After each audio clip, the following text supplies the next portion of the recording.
everybody. We are back. It's all good. My first guest tonight is, of course, an Emmy Award-winning comedian, political commentator, and best-selling author. His latest book is Oh, the Things I Know, A Guide to Success, or Failing That, Happiness. Please welcome Al Franken.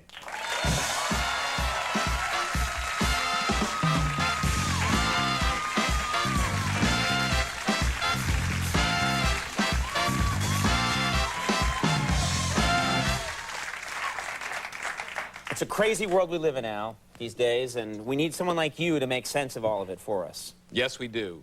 How modest of you, yes. Yeah. No, but today is an example. Today's a very strange day. I wake up, turn on the TV, and there's this whole weird thing going on in the South, this incident where they've pulled cars over. They've got a robot that's...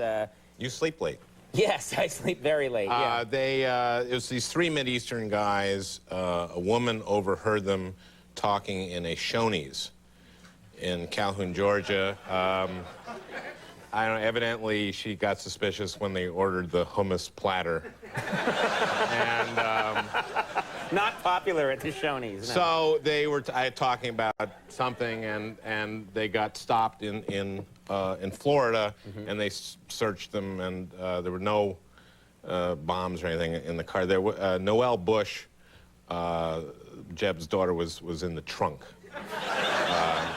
Who's trying to escape. Yeah, okay. No, I'm referring, sorry. Of course, to the governor, the governor's daughter. Yes. Having a little trouble, brush with the law. Well, they found crack, they think, on her in rehab, and I probably shouldn't. I mean, it's a sad story, and really, it's not a real story to comment on unless, you know, she got the drugs from her father. You know, or the president.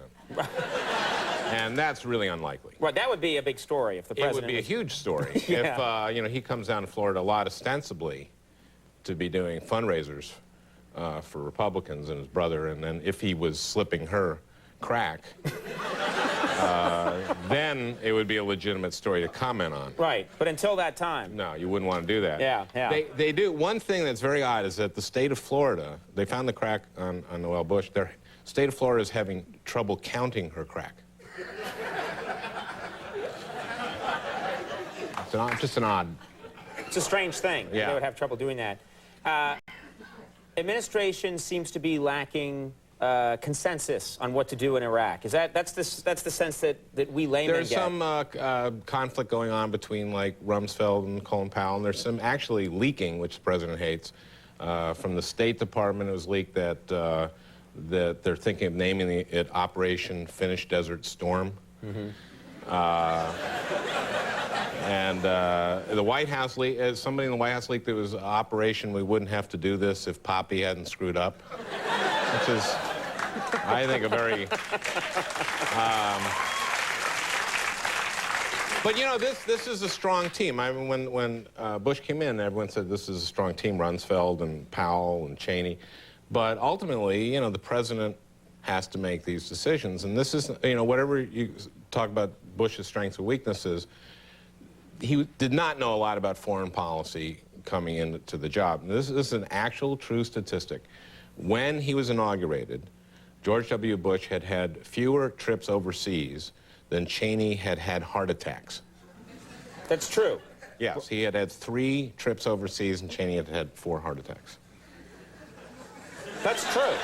That's an incredible statistic. When they were elected, they were tied, but then Cheney had a heart attack. You remember Cheney had the heart attack? He's competitive that way. Yeah.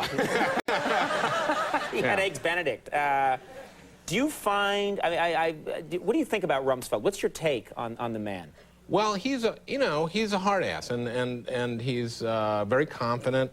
What's funny is you watch his press conferences, and he's very good at them, but especially when he's sort of on thin ice, he gets even harder. He starts doing this thing where he asks himself rhetorical questions and answers, and so it's like... In front of the press. Yeah, it's like, is the United States going to be a victim of another attack? You bet.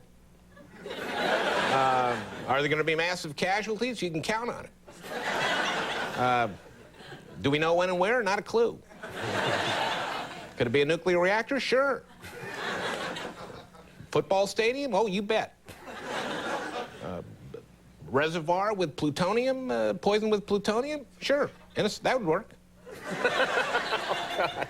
Am I giving the terrorists ideas they didn't already have? I hadn't considered that. Man. You know? You shouldn't do that.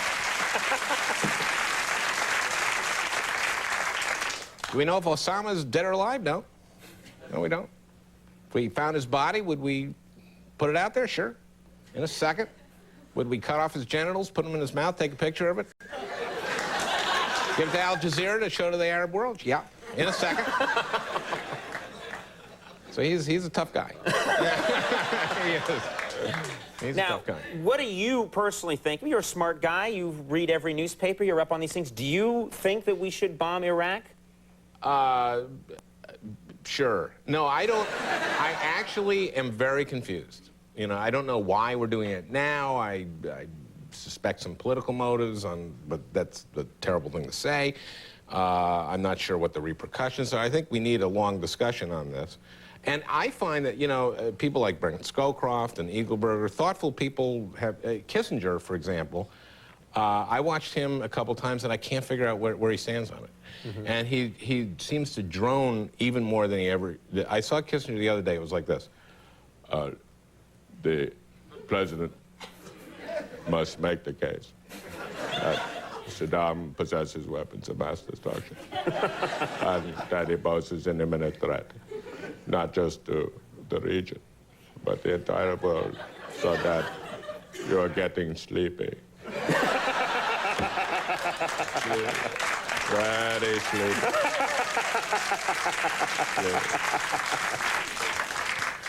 You will pay Kissinger and Associates $500,000 to represent you. So he's a clever man. He is. And you have to. I only saw that because I saw it on tape. I